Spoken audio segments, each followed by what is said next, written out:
Bismillahirrahmanirrahim. Assalamualaikum warahmatullahi wabarakatuh. Alhamdulillahi rabbil alamin. Wassalatu wassalamu ala ashrafil anbiya wal mursalin sayyidina Muhammadin wa ala alihi wa sahbihi ajma'in, amma ba'd. Segala puji dan syukur kita panjatkan kehadirat Allah Subhanahu wa taala yang senantiasa melimpahkan nikmat dan karunia-Nya kepada kita semua. Salawat serta salam semoga selalu tercurahkan kepada junjungan kita Nabi besar Muhammad sallallahu alaihi wasallam beserta keluarga, sahabat dan pengikutnya hingga akhir masa. Hadirin sekalian yang dimuliakan Allah, kami ucapkan selamat datang di Masjid Abdillah Rabbani Residen dalam agenda kajian rutin yang insya Allah kita adakan setiap pekan, yaitu setiap hari Rabu ba'da maghrib sampai selesai. Pada malam hari ini alhamdulillah kita kembali dipertemukan dalam majelis ilmu bersama guru kita tercinta Al-Ustadz Dr. Syafiq Riza Basalamah hafizahullahu ta'ala. Adapun tema kajian kita malam ini adalah rumah tangga dan isu finansial. Sebagaimana biasanya di akhir nanti akan ada sesi tanya jawab. Untuk itu kami umumkan beberapa teknis. Yang pertama, bagi jamaah ikhwan yang ingin bertanya, silahkan tulis pertanyaannya di secari kertas lalu dikumpulkan ke depan sebelum azan isya berkumandang. Untuk jamaah akhwat, silahkan menuliskan pertanyaan di kertas lalu dikumpulkan ke bagian belakang. Di sana sudah tersedia kotak pertanyaan. Mohon kerjasamanya bagi para relawan untuk mengumpulkan sebelum azan isya. Kemudian kami juga ingin mengingatkan kepada para jamaah sekalian yang membawa buah hati tercinta, mari kita bersama-sama menjaga anak-anak kita agar majelis pada malam hari ini berlangsung dengan khidmat. Demikianlah beberapa informasi dari kami. Semoga Allah Subhanahu wa taala memberikan keberkahan kepada majelis ini dan menjadikan kajian malam ini sebagai amal jariah yang bernilai di sisinya. Amin ya rabbal alamin. Baik, kepada Al-Ustadz disilahkan.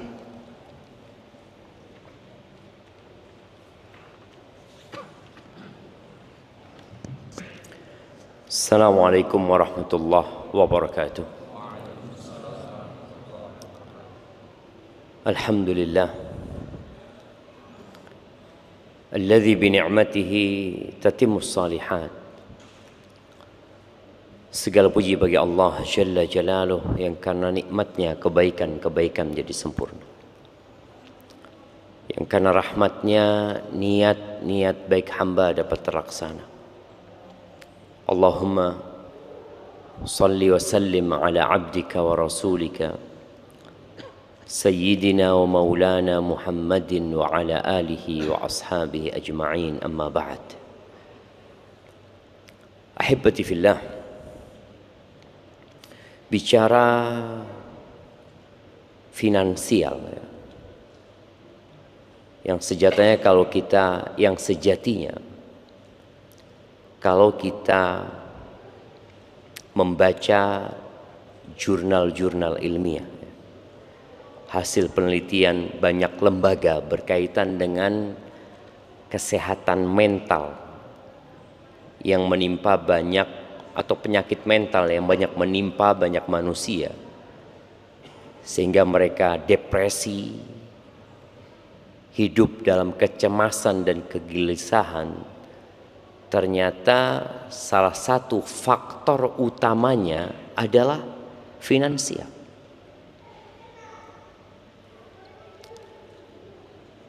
Bukan karena nggak punya uang, tapi karena tidak bisa memanage dan mengatur keuangan yang dimilikinya. Orang punya penghasilan 2 juta, tapi dia ingin seperti orang yang penghasilannya 10 juta. Apa yang dilakukan? Ngutang.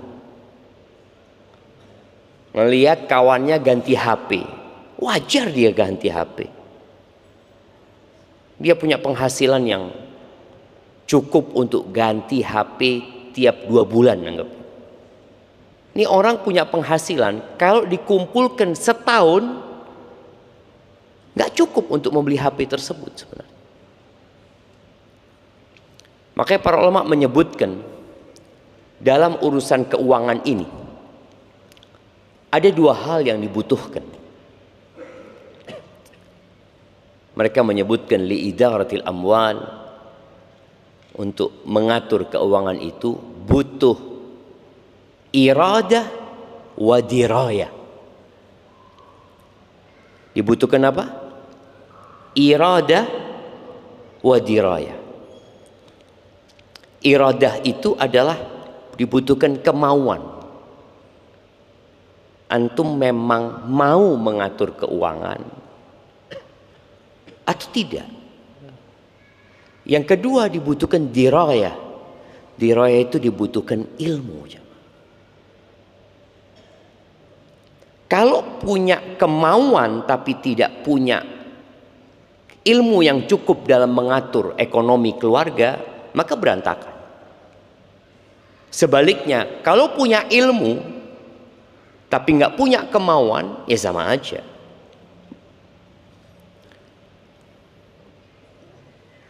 Itu dua perkara yang perlu diperhatikan. Kemudian kalau kita lihat dalam mengelola keuangan, itu ada 4 yang disebutkan oleh para ahli, para ilmuwan dalam masalah ekonomi Islam. Harta itu dinafkahkan, yakni dikeluarkan. Itu yang pertama. Atau harta itu disimpan. Yang bahasa Arabnya apa? Menyimpan. Al-iddikhar. Ya, menyimpan. Yang ketiga, mengembangkan harta itu. Bahasa Arabnya mungkin ya al-istithmar wa tanmiyah, ya. Mengembangkan bagaimana harta yang dimiliki bisa berkembang. Kalau yang pertama mengeluarkan, ya untuk kebutuhan, kayak untuk kemauan. Yang kedua adalah menyimpan harta itu. Yang ketiga mengembangkan. Yang keempat mensodakohkan dalam jalan-jalan kebaikan. Kebanyakan manusia itu yang kemudian depresi, dia fokus di yang pertama, fokus membelanjakan uangnya, dapat dibelanjakan, lah dia simpan, wala dia kembangkan, wala dia sodakohkan.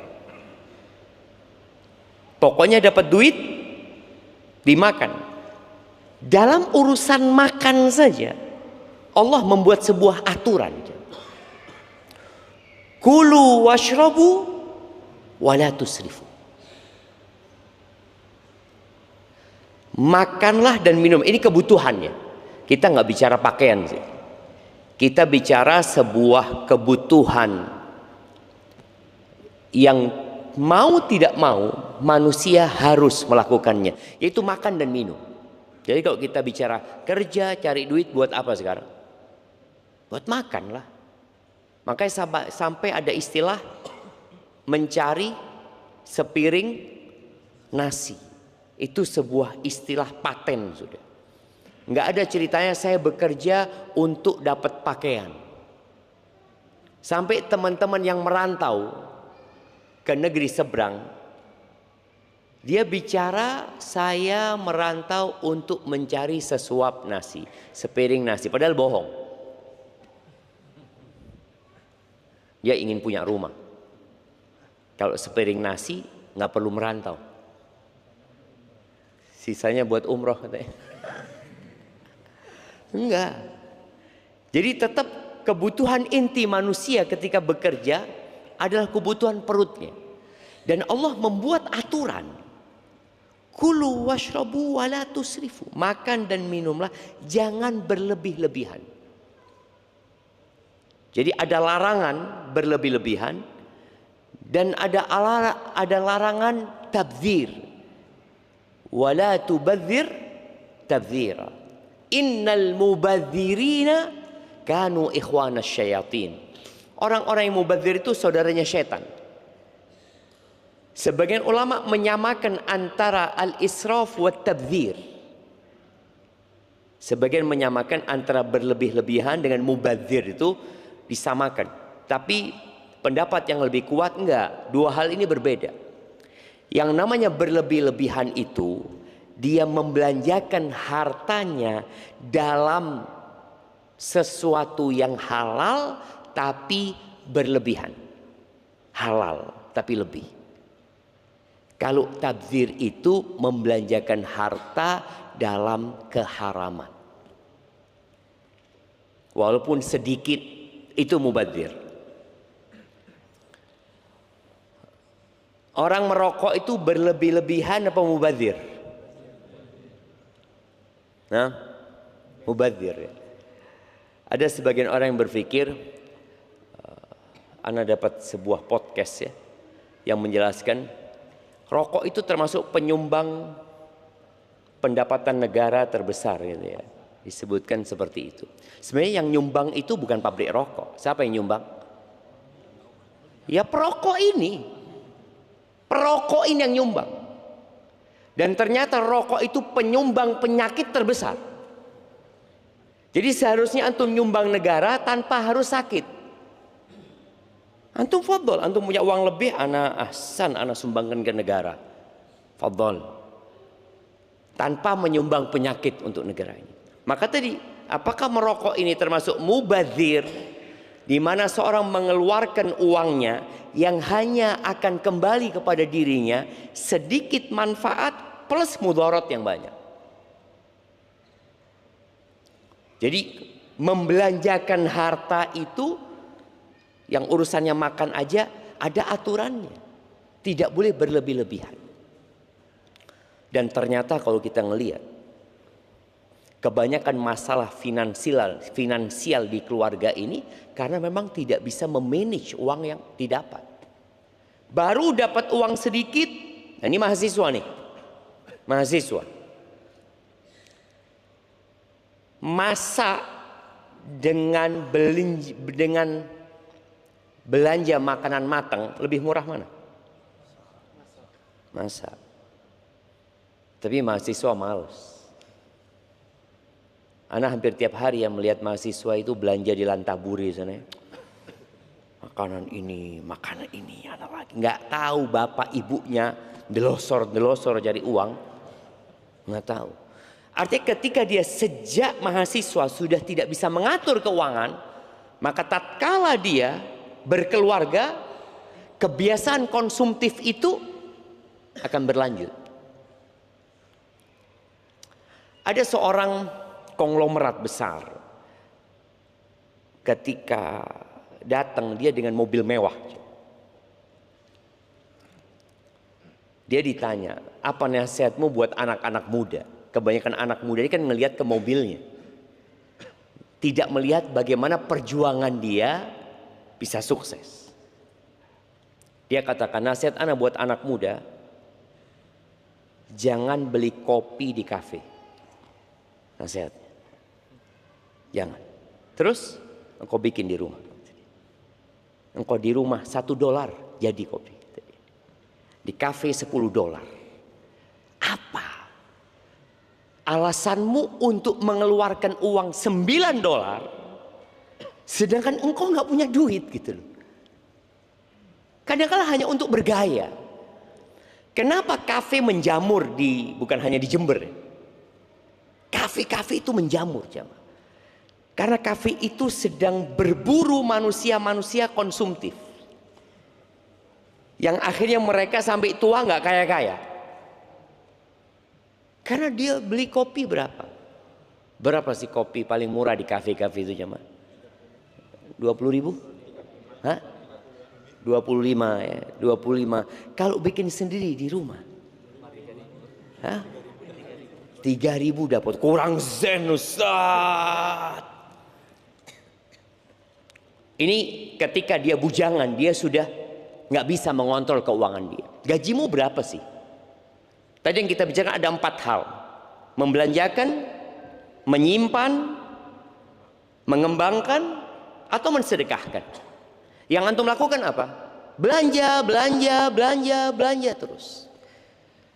Kalau dilihat 40% dari yang mengajukan perceraian di beberapa kota, bahkan ada yang menyebutkan sampai 60%, itu rata-rata wanita yang mengajukan cerai disebabkan masalah ekonomi.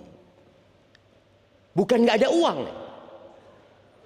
tapi uang itu habis. Yang kalau dilihat habisnya kemana, kadang-kadang nggak tahu kemana habisnya ya.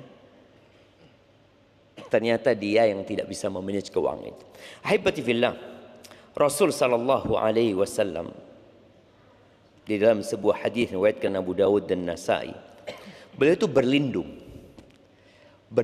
dari depresi dan berlindung dari utang. Ternyata dua perkara ini memiliki keterkaitan.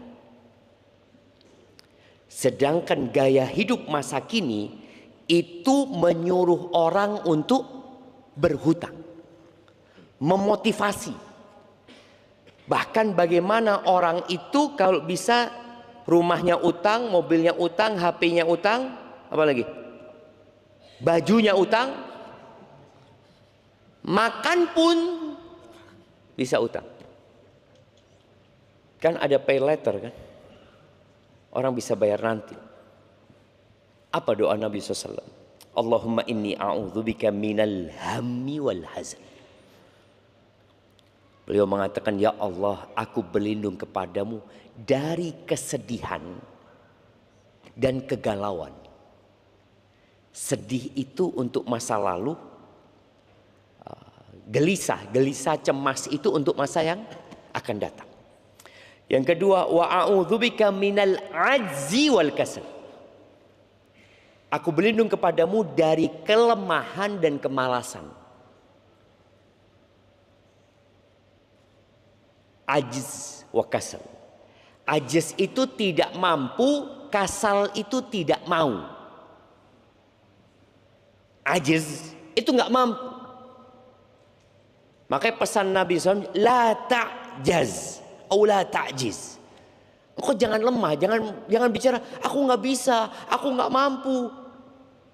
Ketika orang sudah mengatakan hal itu, ya udah nggak bisa dia. Sejak awal dia memang nggak mau berusaha. Oh, saya nggak bisa kayak gitu. Ada cerita seorang kawan di Surabaya apa di Malang dia. Dia punya sebuah platform digital berkaitan dengan hitung-hitungannya. Suatu hari dia nyuruh anak buahnya, tolong kamu kerjakan ini. Udah dikasih tahu kisi-kisi yang harus dikerjakan. Kata anak buahnya, maaf saya tidak bisa. Kata bosnya, kamu dipecat hari ini, keluar sudah. Saya nggak mau ada pekerja tidak bisa di kantor saya. Keluar sudah. Dipecat. Nabi alaihissalatu wasallam berpesan, la ta'jaz. Jangan engkau lemah, anda tidak bisa, saya jangan. Katakan saya akan berusaha. Atas coba kamu kerjakan nih. Siap bos, saya usahakan. Setelah berusaha, berupaya, kemudian mendapati kendala, baru dia sampaikan, maaf bos, saya punya kendala di sini. Bisa kasih solusi? Muslim tuh kayak gitu tuh. Ihris ala ma yanfa'uka wasta'in billah wala ta'jaz. Berupayalah engkau untuk selalu menghasilkan apa yang bermanfaat buat dirimu. Tadi kita bicara, uang itu dikelola, dikembangkan. Apa saja yang kau bisa lakukan dengan uang itu, dengan cara yang halal tentunya. Wasta'in billah, minta tolong sama Allah. Kalau kita bersandar kepada diri kita nggak mampu. Apa sih kemampuan kita? La haula wala quwata illa billah. Nggak ada kemampuan kita, jemaah. Kita makhluk yang lemah. Wa khuliqal insanu dha'ifa. Tapi pesan Nabi, semangatlah, minta tolong sama Allah, jangan lemah. Ini pesan yang dalam sekali, jemaah. Maka Nabi berlindung dari kelemahan dan kemalasan. Kemudian wa a'udzubika minal jubni wal bukhl, dan aku berlindung kepadamu dari sifat pengecut dan dari kebakhilan. Maka tadi antum mulailah bersedekah. Ini mahasiswa, mulailah bersedekah. Jangan pernah berkata, anak ini mahasiswa Ustaz, anak ini pemasukan anak hanya dari orang tua.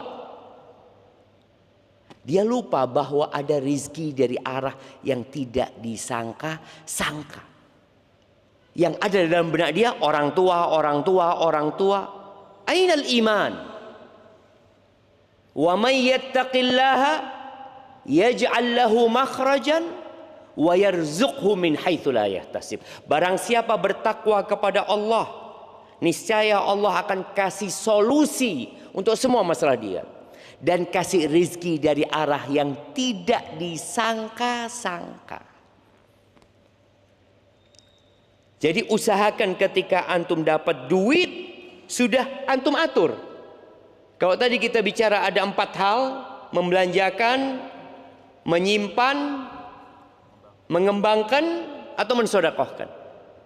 Anak kayaknya yang kedua, ketiga nggak bisa Ustaz. Oke, berarti belanja sama sedekah. Kalau sedekah Ustaz, ya sayang Ustaz.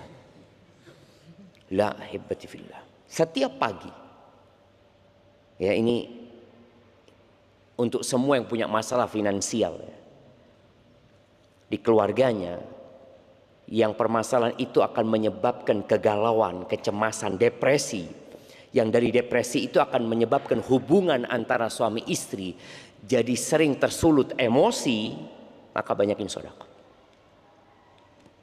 Tiap pagi ada malaikat yang turun. 2, doanya apa? Allahumma a'ti munfiqan khalafan. Ya Allah, berikan kepada orang yang rajin berinfak ganti. Wa a'ti mumsikan talafan. Berikan kepada orang yang bakhil kehancuran di hartanya. Ketika sebuah keluarga sulit ekonominya, tapi ternyata dia sibuk belanja, konsumtif dia. Belanja terus. Sedekah enggak. Dia mengatakan belum bisa sedekah. Engkau bisa seharusnya yang kau makan hari ini kau sedekahkan. Terus anak gimana? Puasa. Kita kadang-kala mencari solusi itu hanya dengan bekerja.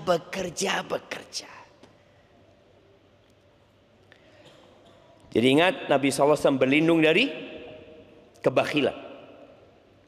Karena kebakhilan ini juga orang yang bakhil biasanya akan depresi.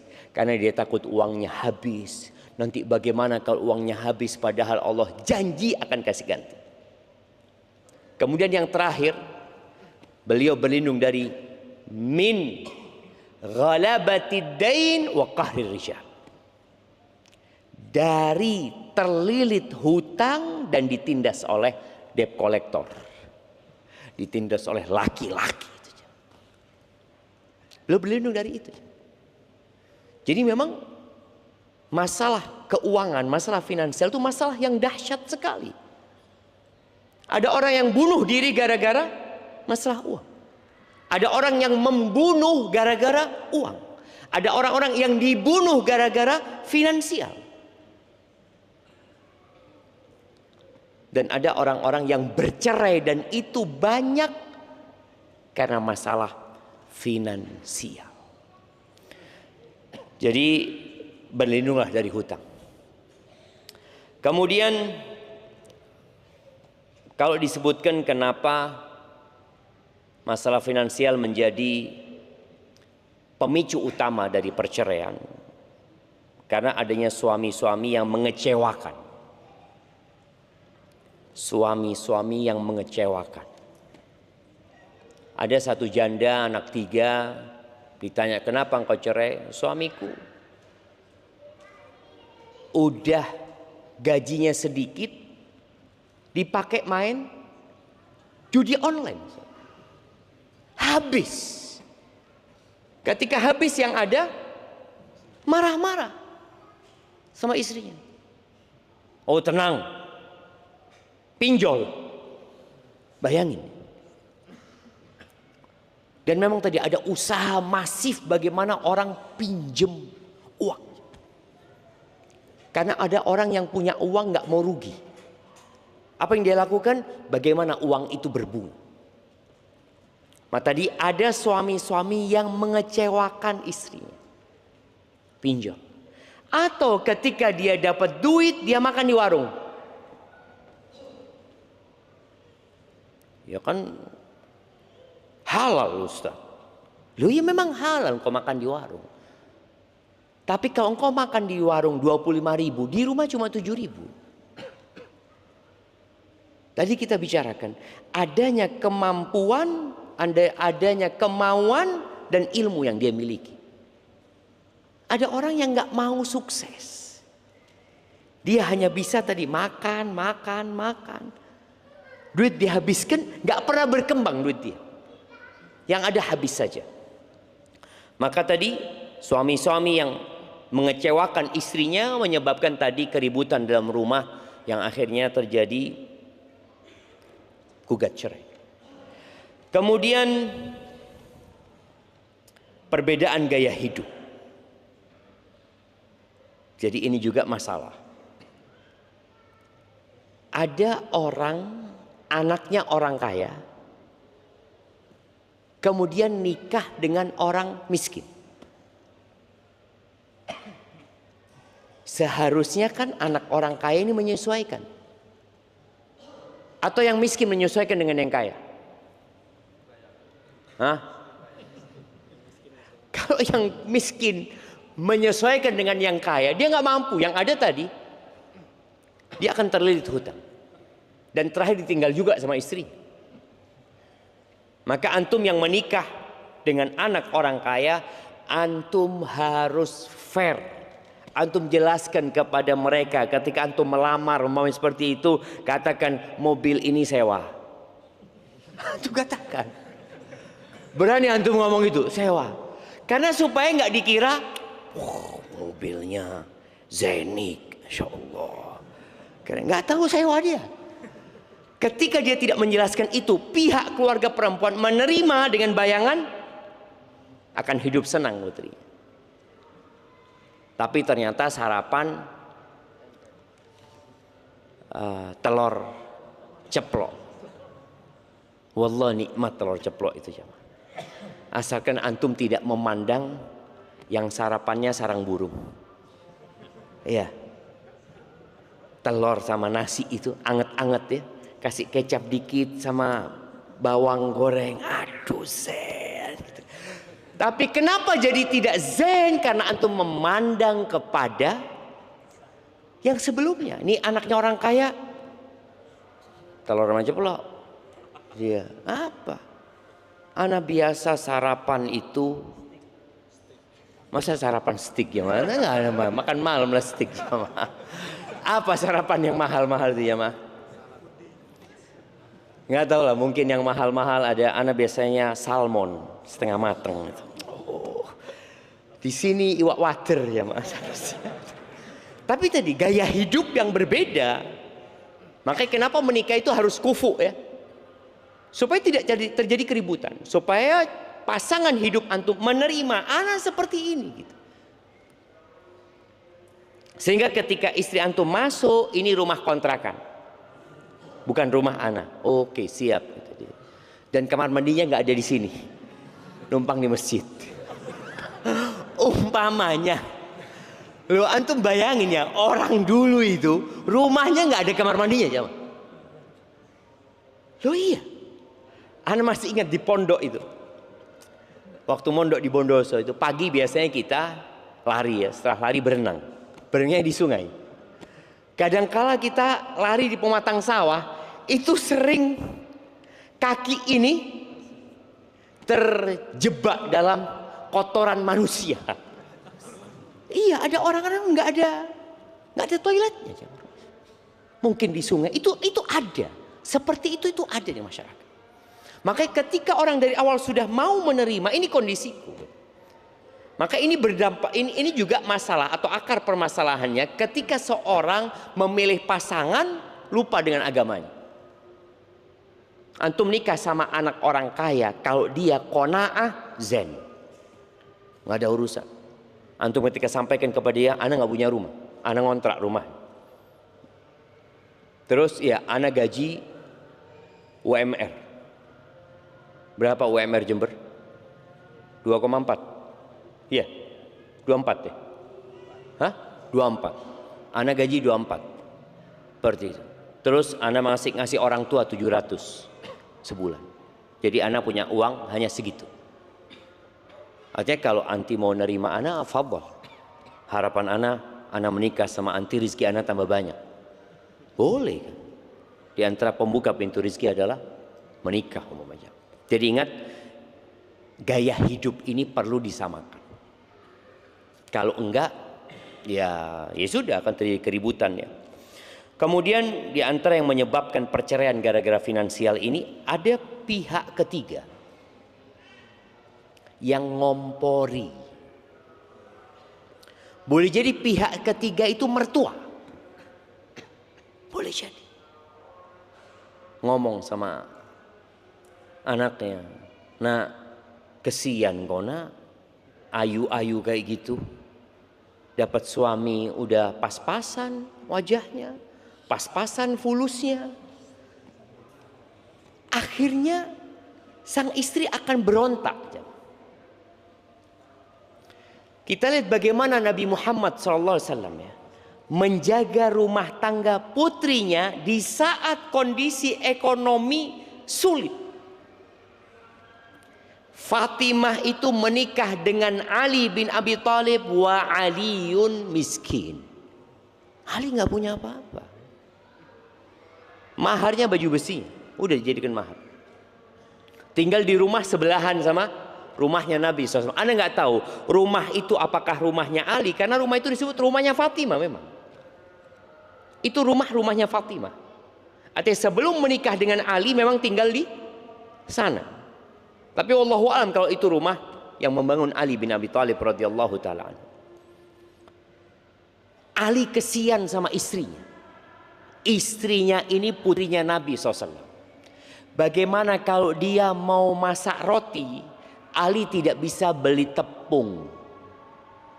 Karena harga tepung mahal. Ini tadi kita bicara bagaimana mengelola keuangannya. Ali tahu dia nggak mampu beli tepung. Maka yang dia beli apa? Gandum. Terus siapa yang akan membuat gandum ini menjadi tepung? Istrinya. Karena memang uangnya nggak cukup tadi. Sebagian kita enggak. Memang dia beli nasi, engkau beli beras lah seharusnya. Beli lauk, engkau jangan beli lauk, masak lauk gitu. Ali bin Abi Thalib tahu diri dan Fatimah menerima. Jadi Fatimah itu sudah punya anak masih kecil, masih bayi, Hasan. Belum selesai 4 bulan sudah kesundulan, punya hamil lagi Husain ya. Fatimah itu yang giling gandum itu jemaah. Jadi mau makan itu prosesnya panjang. Kalau sekarang kan kita dengan punya uang kita bisa langsung beli. Ini prosesnya panjang, enggak? Dia enggak beli. Maka prosesnya dia beli gandum, kemudian digiling ya sampai menjadi tepung. Setelah menjadi tepung dijadikan adonan. Ngadon itu juga jemaah tangannya harus kerja jemaah. Dan Fatimah enggak punya pembantu. Sampai kasar tangannya Fatimah. Ali bin Abi Thalib tahu dia nggak mampu. Maka Ali bagaimana menurunkan dirinya. Sebagai suami dia tahu putrinya adalah istrinya adalah putrinya Nabi SAW. Maka Ali berkata kepada Fatimah, kalau engkau ngomong sama ayahmu, mungkin ada pembantu-pembantu, ada budak-budak yang bisa dijadikan pembantumu di rumah. Kata Fatimah, betul juga. Ingat, ini bukan intervensi dari pihak ketiga ya. Ini dalam rumah tangga itu sedang mencari solusi. Ali menawarkan solusi karena dia nggak punya duit. Gimana engkau minta bantuan dari ini, minta bantuan dari mertua? Kan memang ada mertua-mertua yang fulus jemaah ya. Akhirnya datang Fatimah. Karena yang diusulkan sama Ali, ini Ali yang mengusulkan gitu loh. Bukan Fatimah yang nuntut juga. Maka Fatimah rasa nggak ada masalah gitu loh, suamiku kok yang mengusulkan. Maka berangkat menjumpai Nabi SAW dan tidak ketemu dengan Nabi SAW. Akhirnya ngomong sama Aisyah radhiyallahu taala anha. Setelah itu pulang. Ketika Nabi SAW pulang di malam hari ke rumahnya Aisyah, Aisyah radhiyallahu anha bercerita bahwa tadi putrimu datang ke sini. Dia menyampaikan dia punya hajat. Ya terserah engkau, kata dia. Akhirnya Nabi SAW nggak jadi istirahat. Disitulah beliau ke rumahnya Fatimah yang tadi temboknya nempel sebenarnya sama tembok rumahnya Aisyah radhiyallahu anha. Muter balik ke rumahnya Fatimah.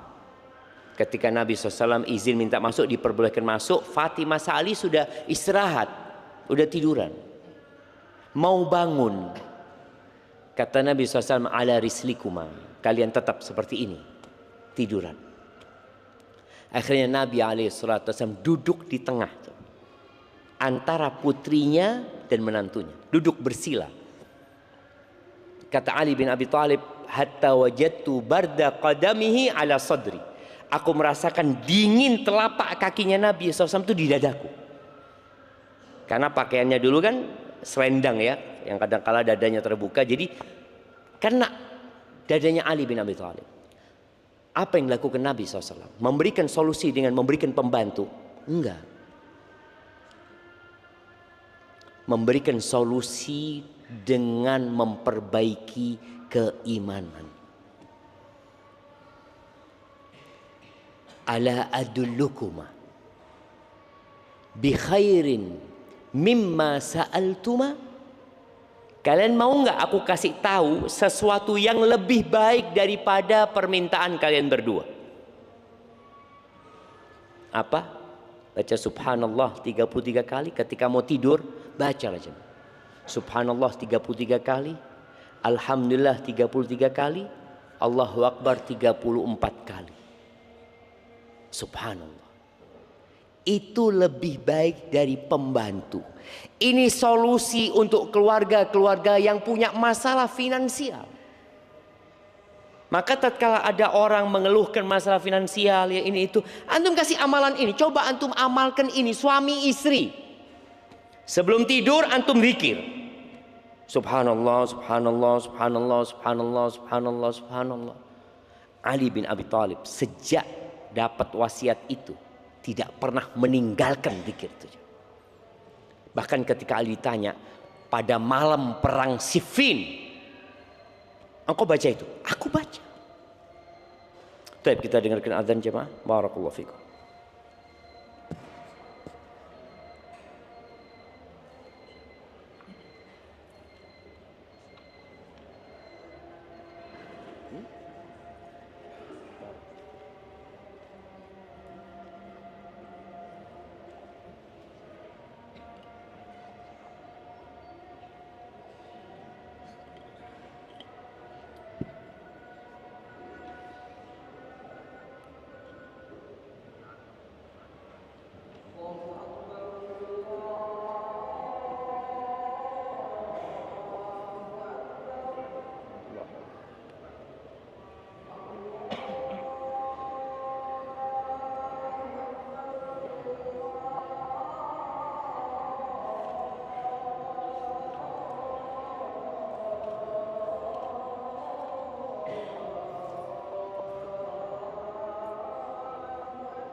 Allahumma salli wa sallim ala nabiyina Muhammad. Jadi tadi jamaah, dalam kondisi ekonomi yang sulit, Ali membaca. Dan bacaan itu dibaca oleh Ali dalam semua kondisi akhir. Bukan hanya ketika ekonominya sulit. Artinya antum kalau lagi kaya raya, anda nggak perlu baca doa. Enggak. Maka ini dianjurkan untuk dibaca selalu. Kemudian ahibati fillah, para istri dianjurkan untuk qanaah. Dan suami juga memberikan contoh. Istri diminta qanaah, kalau suaminya tidak memberikan contoh, sama juga bohong. Maka sekali-kali bawa istri antum ke tempat orang-orang yang sulit hidupnya. Kadangkala banyak istri merasa dia paling sulit hidupnya, sehingga tadi dia menuntut untuk bercerai. Karena menurut dia adalah orang yang paling susah hidupnya. Enggak. Dia masalahnya melihat ke atas. Melihat kawannya ganti motor. Melihat kawannya punya mobil. Melihat kawannya beli handphone baru. Sehingga dia merasa, ya Allah, sulit hidupku. Enggak, ajak. Ajak ke orang-orang yang rumahnya seperti kandang ayam. Ada aja. Ajak ke rumah orang-orang yang masih tanah lantainya. Dan di kamar itu semuanya. Dapurnya di situ. Kasurnya di situ. Sudah tua renta juga dia. Supaya dia bisa mensyukuri nikmat yang Allah berikan. Tapi kalau kumpulannya orang kaya dan kerjanya buka marketplace, walaupun nggak beli, ya nggak akan qanaah. Bener loh jemaah, sulit orang akan qanaah. Kemudian perlu musyawarah suami istri ini. Jadi sebagaimana tadi Ali bermusyawarah dengan Fatimah karena ada masalah ekonomi, ya perlu disampaikan. Sang istri memberikan dukungan ketika suaminya mengatakan, "Dek, aku di PHK." Kira-kira apa yang akan dilakukan istri? Di PHK mas ya? Kayaknya aku mau gugat cerai mas. Loh, baru di PHK, ini istri mau gugat cerai. Maka istri yang soleha mengatakan, dia udah takdirnya Allah mas. Kita punya Allah. Yang ngasih rezeki kita bukan tempat kerjanya mas. Dikuatkan hati suami. Jangan kemudian suami ini bohong. Dia padahal di PHK ya. Akhirnya dia utang sana, utang sini. Sang istri berpikiran suaminya tetap kerja. Enggak, engkau terus terang. Karena masalah ini ada pengurangan ini ya terserah engkau. Kalau engkau masih mau mendampingi aku dan itu harapanku gitu loh. Insyaallah Allah kasih rezeki. Ahibati fillah, kemudian pentingnya suami istri ini mengatur skala prioritas ya. Ada kemauan, ada kebutuhan. Mahasiswa nih butuh baju berapa sih? Antum butuh baju berapa? 5. Kebanyakan lah. Butuh baju berapa sih? Orang itu 2. Kalau bicara kebutuhan 2. Apalagi STDI ada seragam wajib. Nggak ada. Antum kalau pakai baju warna hitam sama coklat terus aman, gak ada masalah. 2. 1 untuk dipakai, 1 untuk ganti. Ini kalau bicara kebutuhan. Tapi kalau kemauan nggak ada batasan. Apalagi perempuan. Kebanyakan baju itu dibuat untuk siapa? Laki-laki apa perempuan? Perempuan, laki-laki juga sama. Kita lihat di masjid ini, hampir tidak ada yang sama bajunya. Antum lihat sebelah, Api ya bajunya. Belum punya anak. Lihat ini. Bagus ya. Anak belum punya yang lorek-lorek itu mamanya. Gak ada selesainya. Jadi perempuan itu kalau punya abaya pagi ya. Perempuan pakai abaya. Abaya warna hijau, kepingin warna coklat. Udah punya coklat, kepingin warna hitam. Warna hitam sudah ada 7 lembar ya. Ingin warna putih, putih sudah ada. Ingin yang ada kembangnya, yang kembang sudah ada. Ingin yang tul-tul kayak macan gitu, beli yang tul-tul. Nggak ada selesainya jam. Tas. Wanita itu butuh tas berapa mak-mak? Kebutuhannya berapa tas? 2 lah. Sian dia. Jangan 2 lah.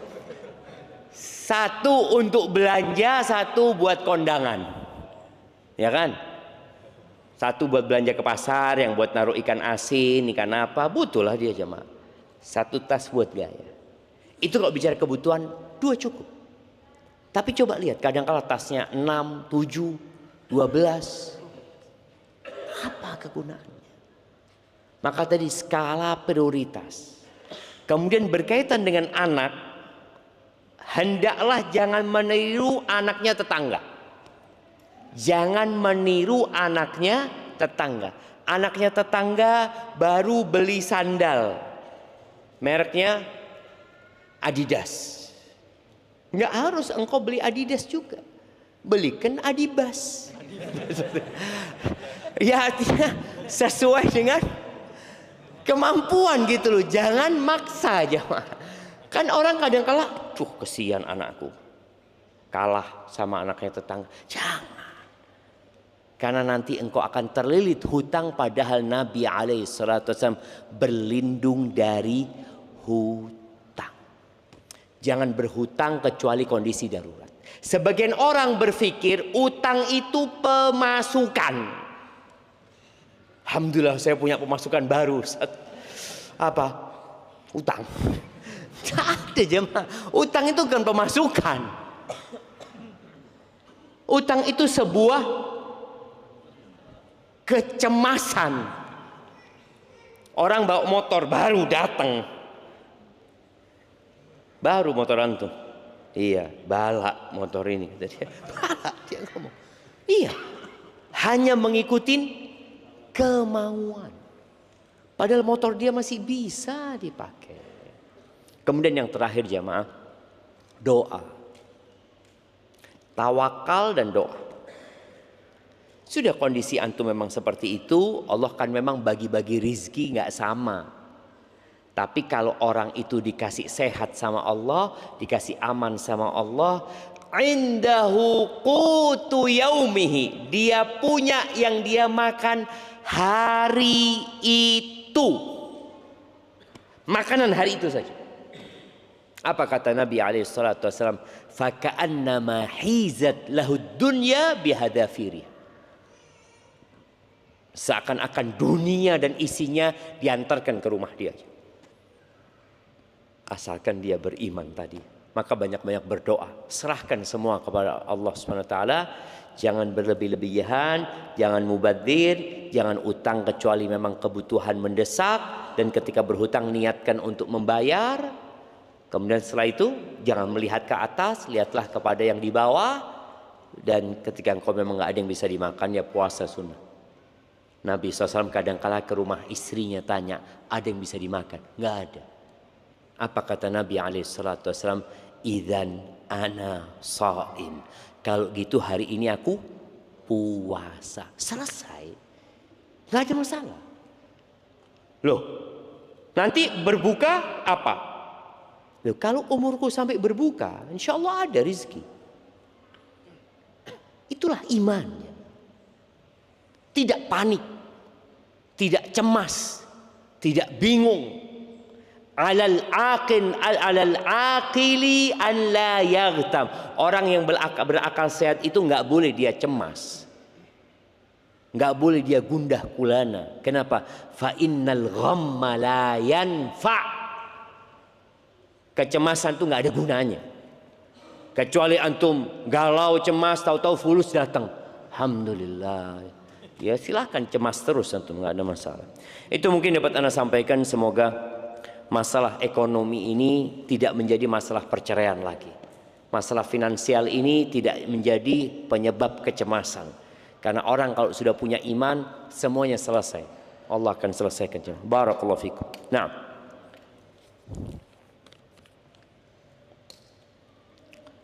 bismillah Ustaz, apa hukumnya seorang muslim bercita-cita jadi orang kaya? Coba angkat tangan yang cita-citanya mau jadi orang miskin. Nah, ada yang cita-citanya jadi orang miskin. Saya Ustaz sudah punya niat, nanti kalau besar saya mau jadi orang miskin. Nggak ada, cuma sudah ditumbuhkan di hati manusia kecintaan kepada kekayaan. Jadi kalau bicara apa hukumnya, boleh. Nabi alaihi salatu wasallam mengatakan la ba'sa bil ghina. Nggak apa-apa jadi orang kaya, itu nggak apa-apa. Tapi syaratnya bertakwa. Soalnya kalau antum kaya nggak bertakwa, maksiat. Pasti. Orang kalau kaya nggak bertakwa, kekayaan itu punya efek samping buruk. Orang akan berpikir dengan hartanya bisa menyalurkan syahwat dia. Maka nggak apa-apa kekayaan itu asalkan bertakwa. Walakinna sihhata khairun minal ghina liman ittaqa. Tapi kata Nabi SAW, kesehatan itu lebih baik daripada kekayaan. Jadi kalau mau cita-cita itu, cita-citalah jadi orang sehat yang bertakwa dan kaya. Apa gunanya antum kaya tapi tidak sehat? Saya ini Zat, pada waktu sehat tidak sukses. Ketika sukses sakit-sakitan. Kalau dikasih pilihan antum, punya kekayaan 1 triliun tapi stroke, dengan tidak punya apa-apa tapi sehat. Yang ketiga, saya nggak ada jemaah. Kita itu maunya kita, tapi takdirnya Allah nggak kayak gitu. Makanya kadang-kadang kita ngelihat ya tukang becak, sehat ya tukang becak. Yang naik Mercy sudah pakai tongkat. Yang tukang becak sehat. Mau nggak tukang Mercy itu ditukar sama kesehatannya tukang becak ini? Mau nggak jemaah? Mau jemaah. Mau. Makanya tadi yang cita-citanya kekayaan, banyak manusia itu menggunakan kesehatannya untuk mencari harta, tapi pada akhirnya dia menggunakan hartanya untuk mencari sehat.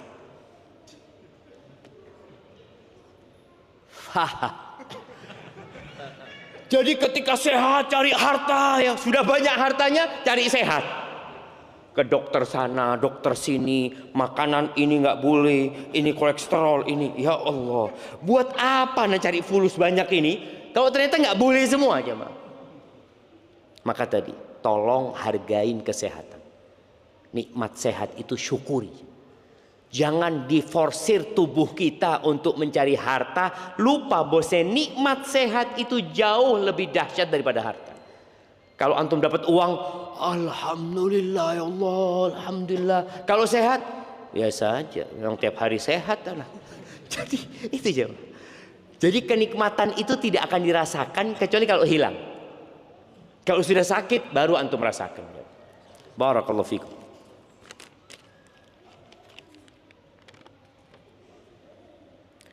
Ustaz, bagaimana dengan semua suami, yang semua uangnya dikasihkan ke istri, lalu si suami tidak pegang uang sama sekali, kalau pengen beli-beli selalu minta istri, apakah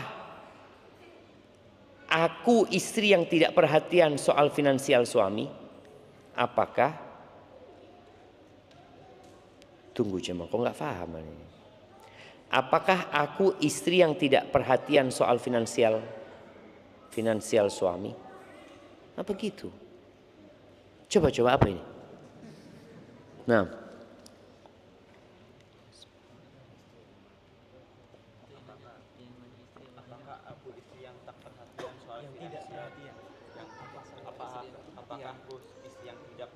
Apakah aku istri yang tidak perhatian dengan finansial suami? Iya, jadi memang ada suami-suami yang tidak bisa pegang duit. Nggak apa-apa dia serahkan kepada istri. Tapi para istri harus tahu bahwa itu bukan sebuah kelaziman. Karena kadangkala istri membandingkan dirinya dengan tetangga. Mas, tetangga itu uangnya semua dikasihkan ke istri. Antum? Kewajiban suami adalah mencukupi nafkah istri. Kalau sudah dicukupi, selesai tugasnya suami. Kalau ada suami yang memang tidak bisa memegang duit lalu dia serahkan kepada istri, nggak apa-apa. Tapi tolong para suami ya, engkau juga punya kewajiban kepada orang tuamu. Jadi kalau sampai engkau ngasih orang tua, istri harus tahu. Alhamdulillah kalau istrimu nerima. Tapi kalau istrimu nggak nerima, dia ngomong ibu lagi. Padahal seharusnya kasih ibumu tanpa istri tahu. Kasih ibumu tanpa istri tahu. Ada seorang istri yang na'udzubillah ya, suaminya ini beli sesuatu jam, barang yang disukai suaminya, nggak ngomong sama istri, itu sama istrinya mau dibunuh suaminya. Diambilkan gunting jam. Kenapa engkau beli tanpa musyawarah sama aku? Siapa yang kepala rumah tangga? Ini yang harus difahami. Memang ada wanita-wanita tadi yang terpengaruh, terpapar feminisme ya, yang kemudian dia merasa dia sama suaminya. Enggak, pemimpin itu tetap suami. Kalau suamimu tidak memberikan hakmu, kemudian dia foya-foya, lain lagi ceritanya. Engkau boleh menuntut yang seperti itu. Jadi tadi kalau memang sang suami menitipkan uangnya, nggak apa-apa kalau itu kemauan suami. Tapi tolong jangan sampai kemudian lupa dengan kewajiban-kewajiban dia kepada orang tua, kepada orang lain. Mungkin adiknya ada yang butuh bantuan ya. Barakallahu fikum. Saya mau bertanya tentang mahasiswa yang berperilaku konsumtif. Saya memiliki teman di dalam seminggu bisa habis jajan dan lain-lain hingga 500.000. Dia masih meminta uang dari orang tuanya. Pertanyaan saya, apa hukumnya saat dia berperilaku konsumtif? Namun bisa bertanggung jawab mencari uang kembali saat uang yang diberi orang tuanya telah habis. Dia mampu mencari uang kembali. Mencari uang kembali apa minta sama orang tuanya? Pinjam. Taibah. Jadi kalau bicara konsumtif tadi udah dibicarakan. Aturannya kulu washrabu wala tusrifu. Makan dan minumlah jangan berlebih-lebihan. Ingat, berlebih-lebihan itu tergantung pemasukan. Jadi nggak sama. Anak ingat seorang yang berbuka sama kita di Masjid Nabawi, tahu-tahu keluar dari masjid jamnya hilang. Ramadan itu. Anak masih mahasiswa waktu itu. Kita tanya, harga berapa jamnya? Enggak lah, murah lah Ustaz, kata dia. Berapa bang? 200 juta. Murah dia ngomong. Dia punya pelabuhan di Balikpapan. Di Balikpapan, Kalimantan sendiri. Sehari penghasilannya 500 juta. Berarti 200 juta? Nggak sampai setengah hari. Apakah dikatakan dia berlebih-lebihan? Enggak. Loh, dia memang penghasilannya banyak. Jadi berlebih-lebihan itu tergantung dengan penghasilannya antum. Umpamanya tadi ada orang kaya beli mobil Mercy umpamanya, wajar lah. Dia punya uang ya. Ada orang nggak punya tapi maksa. Akhirnya dia hutang sana hutang sini. Ini berlebih-lebihan akhirnya. Bicara umroh sekarang ini banyak menawarkan umroh dengan hutang. Boleh aja. Tapi ingat dengan sabda Nabi SAW. La tukhifu anfusakum ba'da amniha. Jangan kalian meneror diri kalian sendiri setelah Allah kasih keamanan kepada kalian. Para sahabat bertanya, Kaifa ya Rasulullah? Gimana kita meneror diri kita sendiri? Biddain, dengan utang. Walaupun buat umroh, walaupun buat haji, utang tetap utang. Tapi sekarang travel ini namanya travel itu cari fulus ya, Maya. Ya fadol. Cuma kita yang harus jadi orang yang tadi yang cerdas. Ketika engkau nggak mampu, jangan. Engkau nggak wajib gitu, coba. Nggak wajib. Maka tadi kalau dia dikatakan dia konsumtif tadi, apakah dia termasuk berlebih-lebihan? Boleh jadi. Maka jangan. Ada anak-anak yang akalnya tidak jangkep ya. Makanya Allah Azza wa Jalla mengatakan wala tu'tus sufaha amwalakum allati ja'alallahu lakum qiyaman. Harta itu tonggak kehidupan. Kalian jangan berikan kepada anak-anak yang bodoh tadi, yang nggak tahu bahwasanya nyari uang ini gampang apa sulit ya, Ma?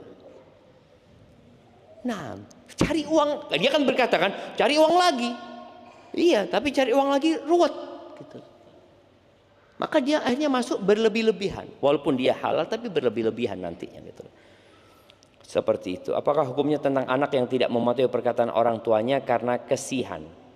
Contoh, orang tua lebih mengasihi uang saku dan menyuruh untuk tidak menabung dan berhemat. Namun anaknya tidak menuruti karena tidak ingin berperilaku konsumtif dan belajar untuk menahan nafsu sesaat. Apakah dosa jika begitu? Enggak dosa. Orang tuanya itu takut ya. Yang dikhawatirkan orang tua ini, antum ngirit akhirnya nggak makan. Sampai kurus.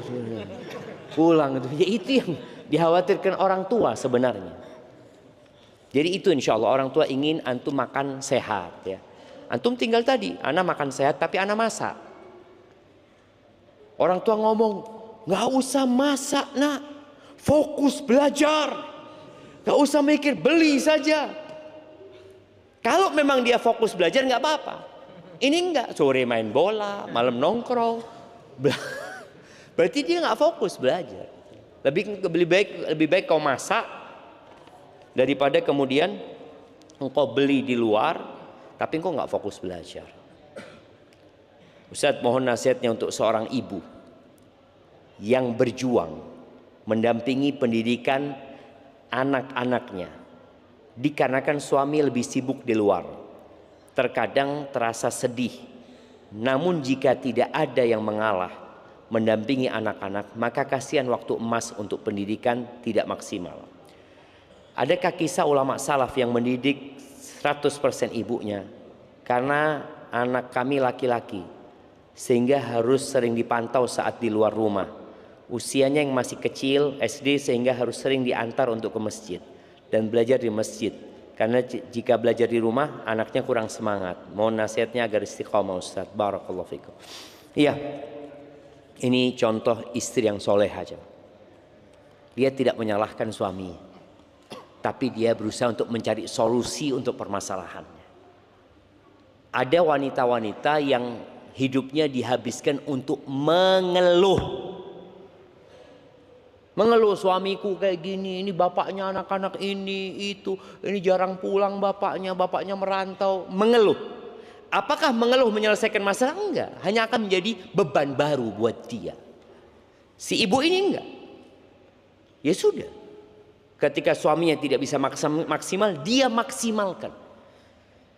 Dan kalau kepingin tahu, ini kan kepingin cerita dari salafus saleh, ketahuilah ya, sahabat-sahabat Nabi itu kadangkala mereka kalau perang sampai 6 bulan ya. Sang anak nggak ketemu sama bapak, walau ngelihat bapak. Seperti yang kemarin kita ceritakan, Umar bin Khattab awalnya lebih dari 6 bulan.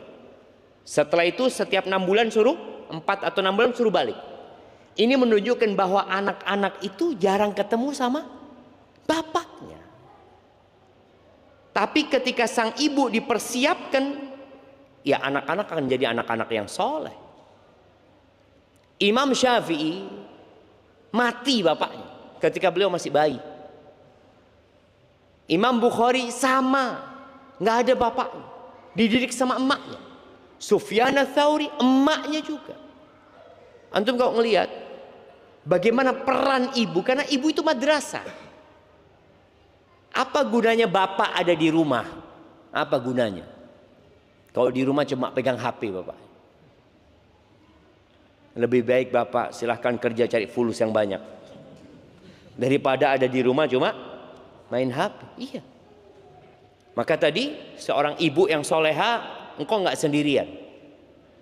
Tapi masalahnya banyak wanita suka membandingkan. Ya Allah, enaknya ya suaminya tetangga ini tiap hari ada di rumah, gitu kan? Ternyata dia di PHK ya, tiap hari ada di rumah, nggak tahu dia. Dia cuma ngeliat, masya Allah nggak kemana-mana dari pagi sampai sore. Cuma orang kan nggak tahu gitu loh jemaah. Ingat dengan kisah seorang orang kaya raya, yang namanya orang kaya itu sibuk kadang-kadang macam rapat ini, meeting lagi itu, kadang-kadang ketemu sama keluarga sebentar, liburan. Akhirnya istrinya ngomong, bang, tuh lihat bang, suaminya tetangga bang, ya Allah selalu ada di rumahnya bang. Tetangga yang mana? Itu yang depan rumah, kata dia. Oke siap, kata dia. Ditelepon sama suaminya, tetangganya, dipanggil ke kantornya, dikasih pekerjaan untuk kirim sana kirim sini, nggak pernah pulang jemaah. Akhirnya tanyalah suami, gimana suaminya tetangga? Kata dia, nggak tahu bang, jarang pulang sekarang. Ternyata suaminya yang mempekerjakan dia itu di rumah karena nggak ada kerjaan tadi. Kalau ditawari kerjaan fulus ya mau dia. Siapa yang nggak mau sama fulus ya bang? Maka tadi jangan suka membandingkan suamimu dengan suami. Ya udah. Dan Allah memberikan ujian kepada setiap manusia sesuai dengan kemampuan. Kalau ada wanita-wanita yang suaminya selalu ada, berarti memang dia butuh sama suami untuk membesarkan anak-anak. Tapi kalau ada wanita-wanita yang ditinggal suaminya, dia tetap bisa bekerja, mendidik anak-anaknya, memang dia kemampuannya itu. Tapi pertanyaan terakhir jemaah, waduh panjang sekali pertanyaan terakhir. Ana menikah sekitar hampir 5 tahun, janda dan duda. Tapi kami berjauhan, beda kabupaten. Suami tinggal bersama ibu dan adiknya dengan alasan bakti kepada orang tua. Awal pernikahan sudah perjanjian suami mau ikut tinggal bersama Ana. Karena Ana bekerja untuk biaya anak-anak. Suami belum bisa memberikan nafkah yang layak. Di bawah UMK Jember. Di sisi lain ada masalah. Suami selain belum bisa memberi nafkah layak, juga tidak memberikan nafkah batin. Ditambah masalah dengan adanya namimah dari mak comblang kami yang seorang janda. Si janda mengadu domba Ana dengan suami, sehingga suami kurang peduli kepada Ana, baik nafkah lahir maupun batin. Bagaimana menyikapi hal ini Ustaz? Jazakallahu khairan. Barakallahu fiikum. Bagaimana jemaah? Ya Allah ya Rabbi. Itu masalah orang macam-macam jemaah. Iya. Nasihat Ana, ada hal-hal yang bisa diputuskan dengan musyawarah. Dan terkadang kalau butuh mediasi, ya mediasi. Masalahnya apa? Kalau tadi dikatakan memang suamimu punya masalah, nggak bisa ngasih nafkah. Secara finansial dia nggak mampu. Tapi kalau engkau mau bantu, tadi ada negosiasi. Udahlah engkau ikut aku, kan janjinya. Dan ingat ya, para laki-laki ini, tidak ada perjanjian yang lebih harus dipenuhi daripada perjanjian yang berkaitan dengan pernikahan. Kalau di awal sudah melakukan perjanjian sebelum pernikahan, sang suami ikut sama istrinya, maka harus ikut. Kalau tidak, sang istri punya hak untuk membatalkan pernikahan ketika perjanjian itu tidak dipenuhi. Tapi ana rasa masalahnya masih bisa diselesaikan tadi. Mungkin nanti perlu duduk sama suami, kalau butuh orang lain, datangkan orang lain yang bijak ya. Sekarang masalahnya apa sih? Kalau tadi dikatakan berjauhan, kalau memang tetap sang suami mau sama orang tuanya, ya terserah anti. Kalau anti menerima, ahlan wa sahlan. tapi mungkin meminta suami untuk datang setiap berapa waktu sekali ya, adalah hal-hal yang bisa dimusyawarahkan. Jangan kemudian harus berpikir berpisah sama suami ya.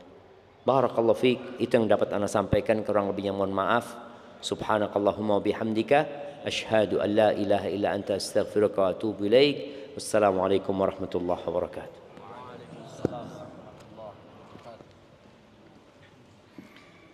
Ya, kami ucapkan jazakumullah khairan kepada Ustaz